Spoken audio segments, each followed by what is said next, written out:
होता तुमच्या गावात आले होते पूर्ण परिस्थिती पाहण्यासाठी नुकसान काय झाले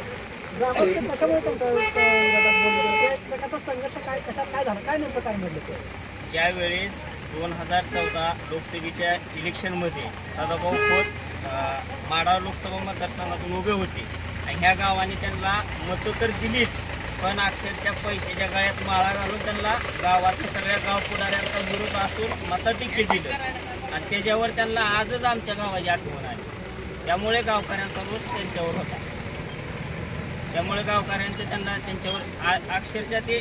पहिल्यांदाच आलेत आज गावाकडून ही निवडणूक झाल्यापूर्वी त्यामुळे गावकऱ्यांनी त्यांच्यावर रोष व्यक्त केला मुख्यमंत्री त्याच्या विरोधात लीड दिला गावाने आणि सगळे अक्षरशः इलेक्शनच्या वेळेस सगळे गाव पुढारी होते ती एका बाजूने होते आणि गाव एकीकडे होते मतं तर दिली पण पैसे सुद्धा दिले त्यांनी गावाकडे डुंकून सुद्धा बघितलं नाही आणि आज सगळं गाव आमचं वाहून गेलं अक्षरशः खाण्यापिण्याची पंचायत झाली आणि आता नुसतं पर्यटन करायसाठी ते येऊन नुसतं पाणी बघून चालले